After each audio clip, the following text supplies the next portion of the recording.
A vibrant and beautiful woman walks into a room. She is tall and thin. She has a winning smile and personality. What do you assume about her? Does she bring out your own insecurities about the way you look? Are you friendly to her, or are you standoffish because you make the assumption she thinks she's all of that? Well, would you ever assume that 8 years prior, the woman was brutally raped in her home at night during a home invasion? How do you come back from that? How do you become that vibrant woman after such a violent attack? Today, my very special guest will share with you her journey and her healing process. I'm Sharon Catherine Blanks, and this is The Love It Show.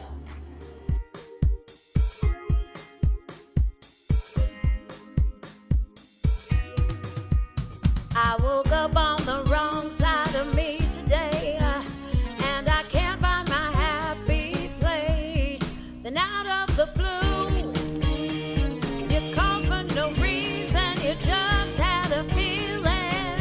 I think I'll turn it around. You always make me smile.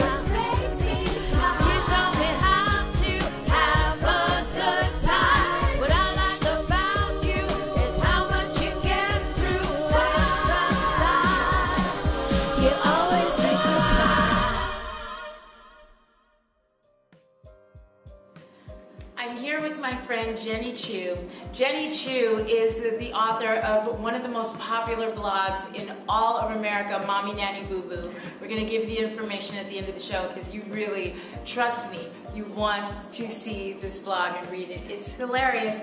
Also, Jenni is expecting her second child in October? October. Yes, and I have to tell you proudly, I've kind of like named myself as one of the aunts. I didn't ask her. I just, bulldozed my way, and I'm talking into her stomach so that her baby will know me when the baby comes out. But I want to thank you so very much for being really such a special guest for the Love It Show. And we're gonna, it's something a little different because it's usually a little lighter, but I think this is very, very important to tell my viewers about your healing process.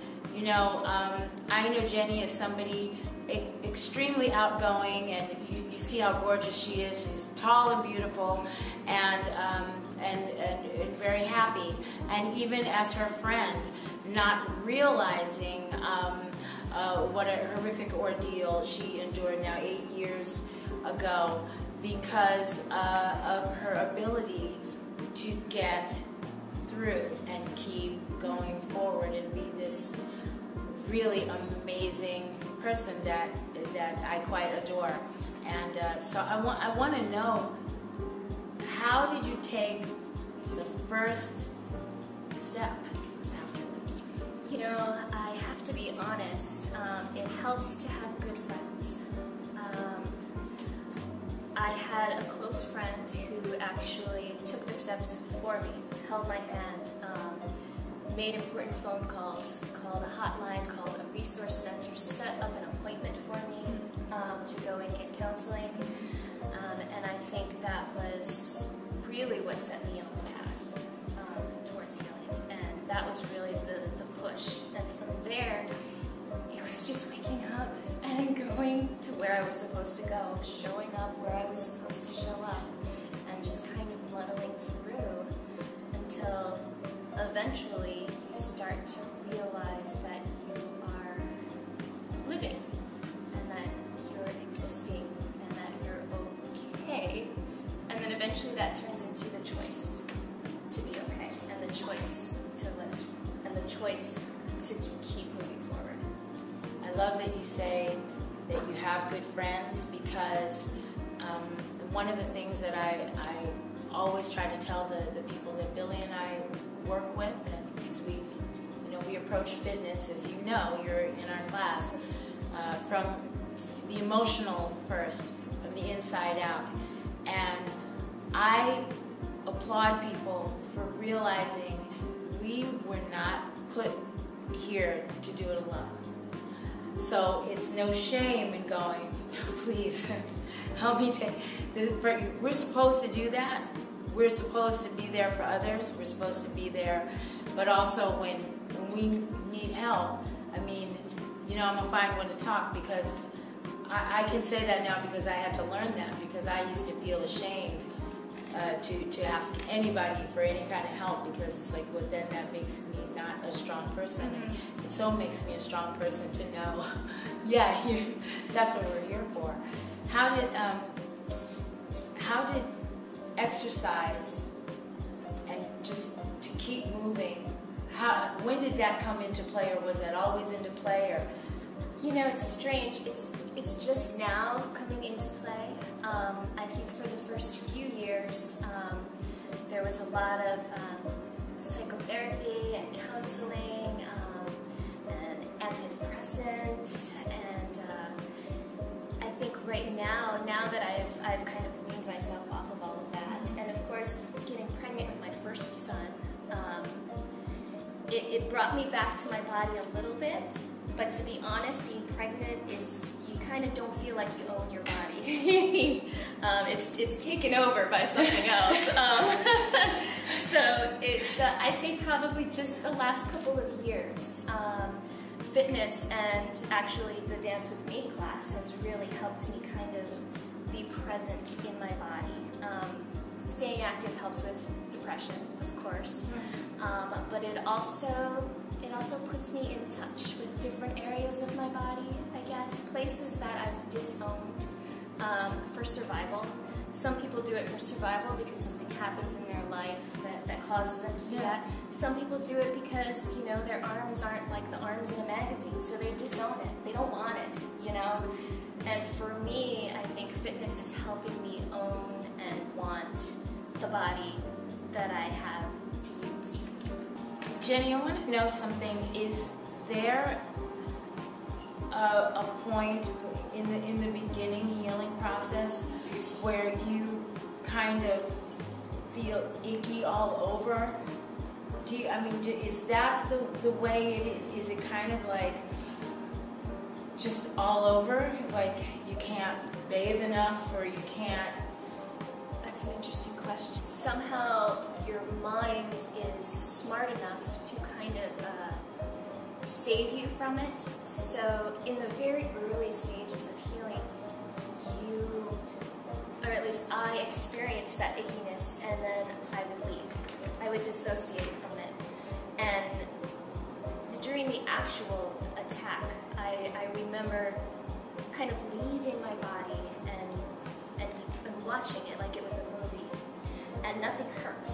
And the mind's ability to do that kind of carried on through maybe the first year of my healing process, where when I started to feel too icky or the memories became too much, you just automatically leave. There was a way for your brain to just kind of shut off and take you to a different place where you didn't feel any of it. And it's only now, I think years later, that my mind is actually starting to let me fully come back into my life. I'm wondering how you get to the place emotionally where you can even have a child, and the steps that it takes to, you know, I'm not trying to be graphic, but I mean your relationship with your husband. How do you even, I mean, obviously, you know, both parties have to be so special as people in the understanding, but how does that not become a replay or a bad memory?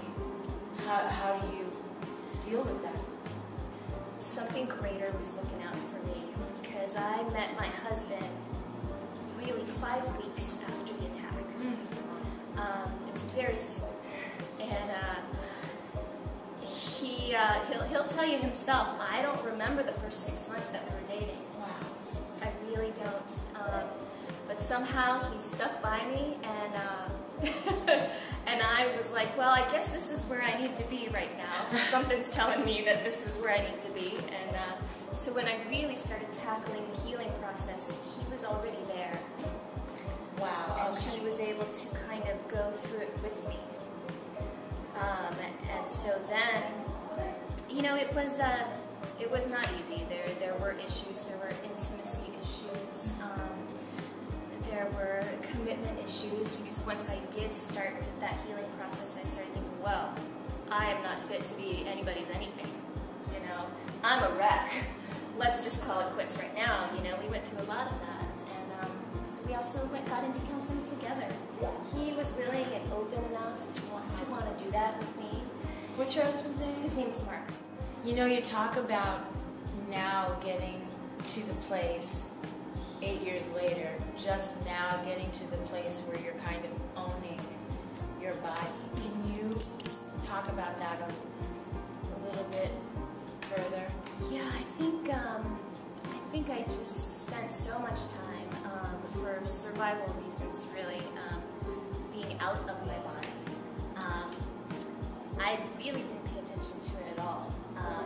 I ate whatever I wanted. I was just gonna ask you. Did I you have drank any? a lot. I Eating- smoked a pack and a half a day.